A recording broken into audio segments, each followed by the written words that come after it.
Welcome to Beyond the Music, the podcast where we dive into the lives and stories of people who shaped the world of music. I am Karina.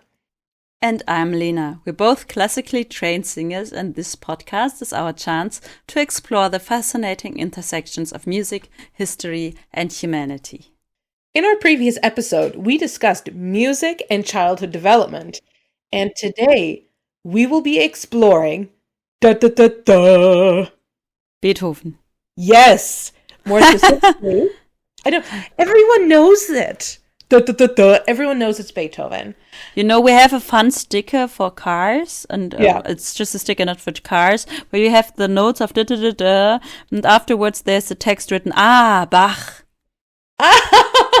Oh! But today we will be more exploring Beethoven's hearing. Okay. Oh, well, yeah, that's a sad story.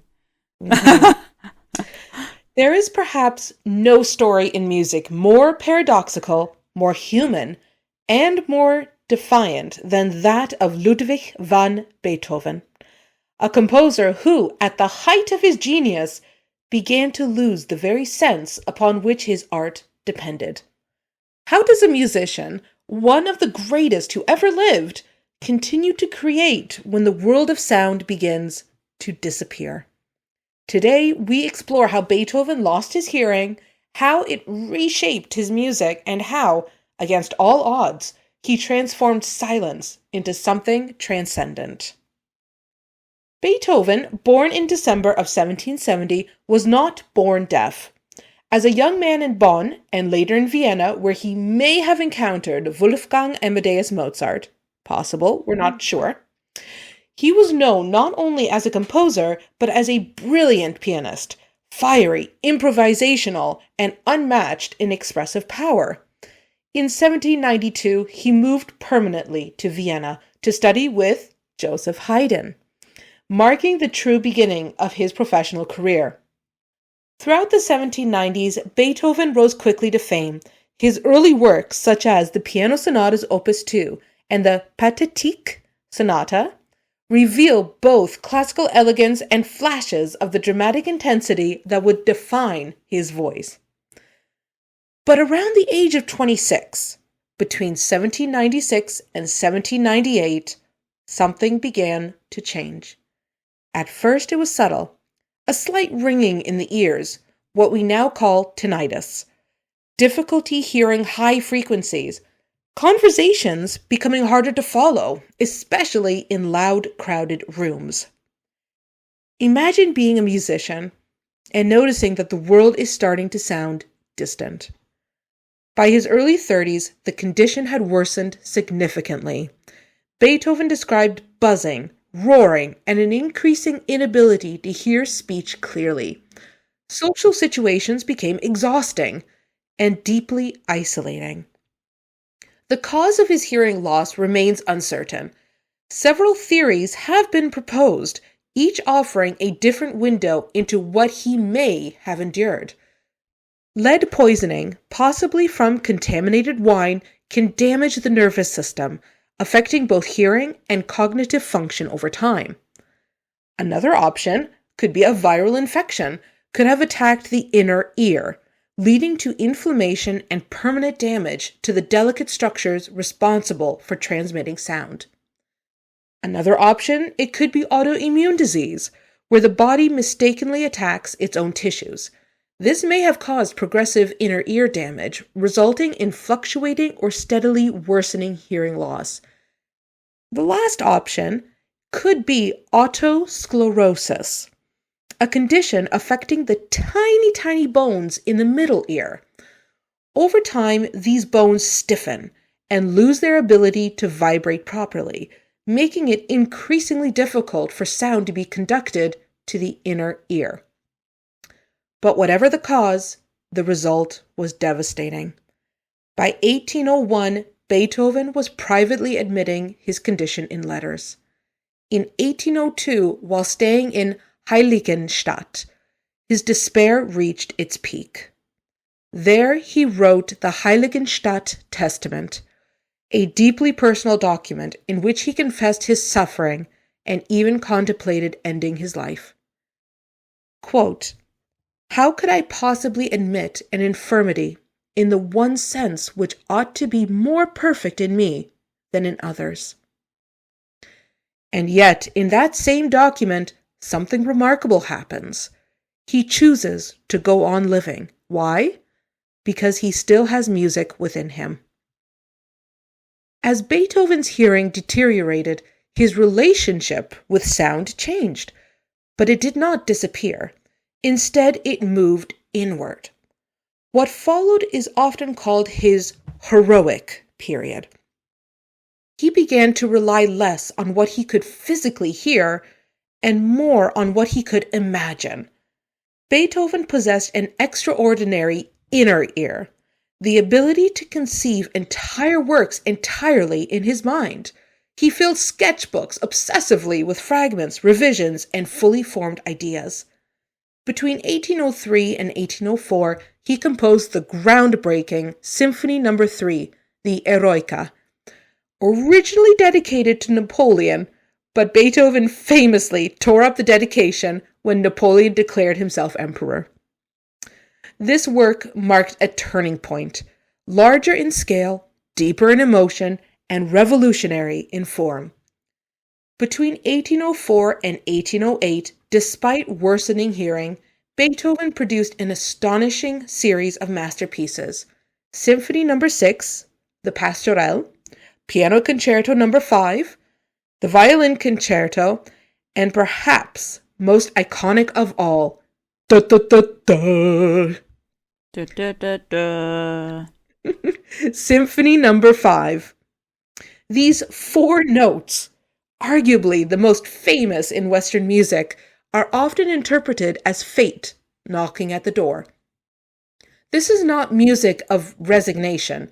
It is struggle, tension, and ultimately triumph. In 1814, Beethoven's hearing had deteriorated severely.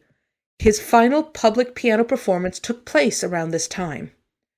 From 1818 onward, he was almost completely deaf. And yet, astonishingly, some of his greatest works still lay ahead. Among them, Symphony No. 9, composed when he was profoundly deaf. Da da da da da da da da da da da da da da da. Heute schöner Götterfunkentochter. Ode to Joy. Heartbreakingly, he never heard its premiere. At its first performance in 1824, Beethoven stood on stage conducting, unaware that the orchestra had already finished. One of the soloists gently turned him toward the audience so he could see the thunderous applause. A composer who could not hear, creating one of the most joyful celebrations of humanity ever written. Beethoven's deafness did not simply challenge him, it transformed his music. His early works, influenced by Mozart and Haydn, reflect classical balance and clarity. But as his hearing declined, his style became bolder, more experimental, and deeply introspective. Three shifts stand out. The first is a greater emotional depth. His music became intensely personal. The late piano sonatas and string quartets feel almost like private meditations, intimate, searching, and at times unsettling. The second shift was structural innovation. Freed from conventional expectations, Beethoven expanded musical form. Movements grew longer, transitions more unpredictable, and themes more fragmented. And the third shift was physicality of sound. Unable to hear subtle nuances, Beethoven leaned into vibration and intensity. He is said to have removed the legs from his piano so he could feel the sound resonate through the floor. His music became less about pleasing the ear and more about expressing something essential. So, how did Beethoven continue? Definitely not through denial, but through adaptation, discipline, and sheer will. By 1818, he relied heavily on conversation books. Visitors would write to him, and he would respond aloud. He also adapted physically, reportedly using objects to feel vibrations through his body, such as removing the legs from his piano so he could hear the vibrations on the floor. However, his greatest tool was his inner hearing. Years of training allowed him to compose entirely in his mind. External sound was no longer necessary. More than anything, he held onto purpose. Beethoven believed his art mattered, enough to continue even in silence. In 1827, after a prolonged illness, he died in Vienna at the age of 56. Quote, "I will seize fate by the throat," he once wrote, and in many ways he did. Beethoven's story is not simply about loss. It is about transformation. He did not overcome deafness by restoring what was taken from him, but by redefining what it meant to hear. In the absence of sound, he discovered something deeper: imagination, resilience, and a kind of music that speaks not only to the ear, but directly to the human spirit.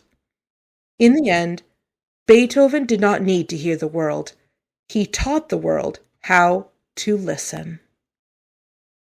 Do you know a fun fact about Beethoven? No, tell. There are discussions about some of his metronome numbers of some pieces, because they're close to impossible to play in the tempo written there, and musicologists are strongly believing that his metronome was defect. So because he relied kind of to see if the numbers, because in the metronome the old metronomes, if you want to see one, Google metronome, there's pendle thing which also shows you the tempo, besides the sound. And so it was probably the visible part of the metronome was showing the wrong tempo for the number he put in. So some of his pieces are said to be with the wrong metronome number at the beginning.